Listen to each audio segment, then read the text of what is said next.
NBA contracts that are being handed out in a league where there is a stringent, significant penalties for overspending and keeping teams together over a long period of time. What are some of these general managers thinking with these huge contracts that are going out to these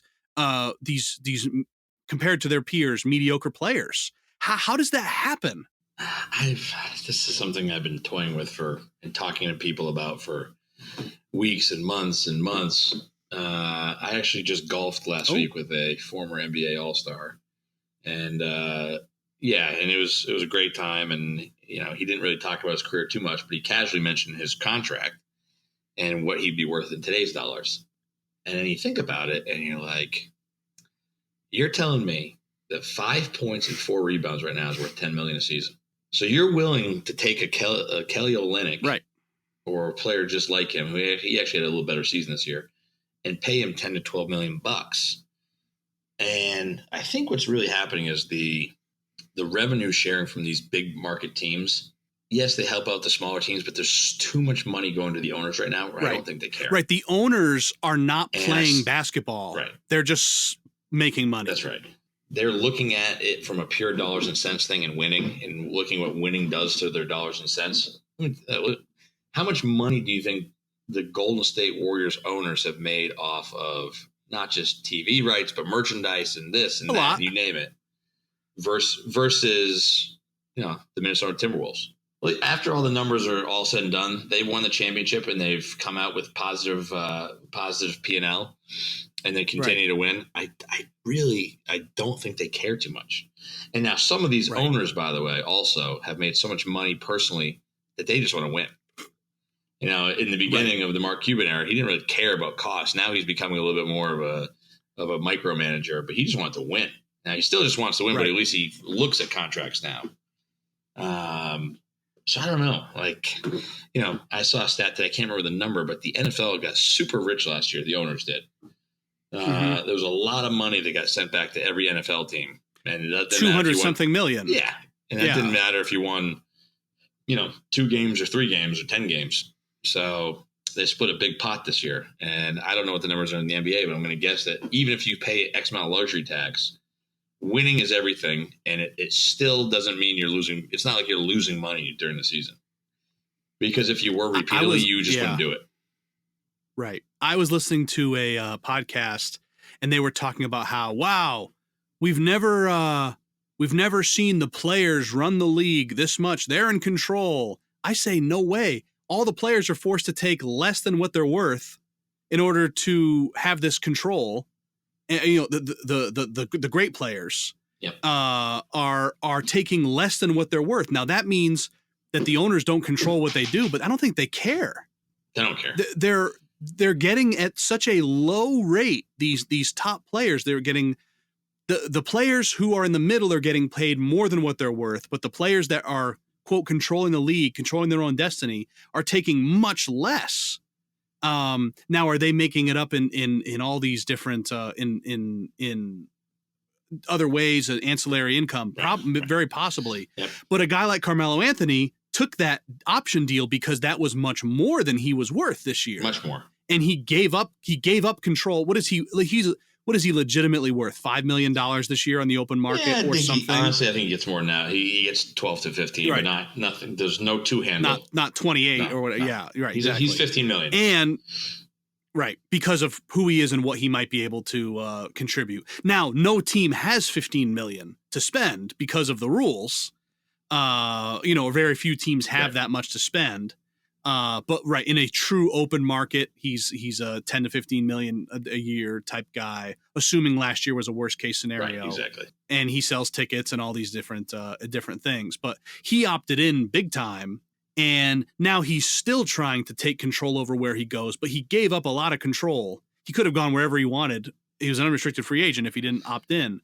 So that's someone who you can control him because you're offering him more than what he's worth. And that's how you control anybody. Everybody. There's a lot of people who are in jobs who know that they shouldn't be there, who are stuck in those jobs, quote unquote, because they're getting paid more than they know they should be making. Yep, that's it.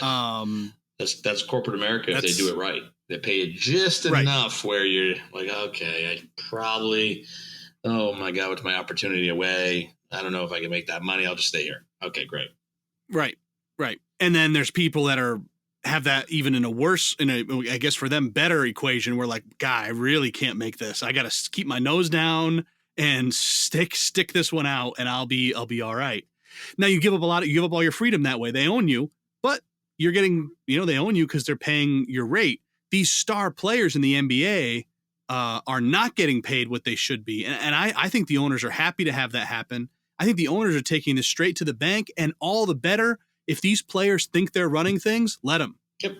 That's what I think's happening. There's just, you guys really tricked us. Let's just be honest. You don't own a team and agree to something that isn't on your terms. You'll just stop owning the team. You'll go own a team in another sport where you have an advantage or an edge. Just how it works. Why on earth are you going to dump so much capital or so much time into an entity that you own where the power is not in your hands? That's like, it just makes no sense. Oh, hey, the CEO of a company, I can't make any decisions. Okay, great. Glad I signed. Why did I sign up for this? When people are talking about LeBron James owning a team someday, how's that even going to come about? He'll just buy New Orleans when it becomes insolvent or something? Or how does that even work? He might be wealthy enough to buy it outright or with a consortium, but it's the Derek Jeter effect. Derek Jeter put $20 million in. Right. You know what I mean? Nothing. Essentially he put nothing. $20 million to have an ownership stake in a name. LeBron might be more of a percent owner, but listen, the Dallas Cowboys estimated net worth is $4.8 billion. So whoever buys that one day from Jerry Jones, it's going to be a company that buys it. It's not going to be like some rich Texas oil man bought this business. He's only going to be able to buy a sliver of it. So I don't know, but it's all in their hands, and as it should be, honestly, as it should be. You bought it for whatever you thought it was worth, and you do what you need to do. Now, are some of the salaries, did they blow your mind? Of course they do. Unfortunately, the costs all get pushed on to the customer. And that's, if you look at ticket prices and how much a jersey costs, all this stuff, it's crazy. I mean, face value, I'm not talking stub up. Face value getting to a Knicks game in the bleeds is $145, $150.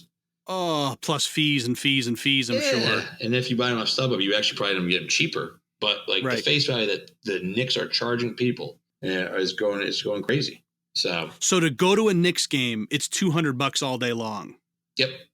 Premio sausage or whatever your cup of tea is, and one beer and a ticket, you're at $175, $200. Now, unfortunately, the Knicks brand has been so bad. Actually, fortunately, I'm not a Knicks fan. You can go there for about $40. So that's what people are selling for, which is even a worse problem. You're telling me that you guys are going to be good. I'm going to invest all this money in your team, and you guys put that kind of product out, and now I have to sell the tickets I paid your players' salaries for 30% of its value.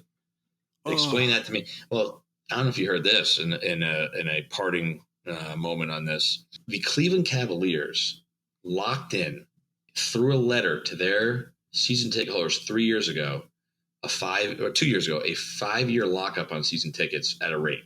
2 years later, LeBron leaves the city. Right. And you're locked in to your season tickets by contract. So if I didn't opt in, I lost it at that time. It was a mandatory lock-in. Yeah, you have been paying off 5 years of tickets in some sort of installments or whatever. You on contract signed a 5-year plan to be a season ticket holder for 5 years. Now these are only for the premier seats. That's a lot. That's really the real expensive seats. Sure. But newsflash for you, LeBron left. Seems a little fuzzy to me.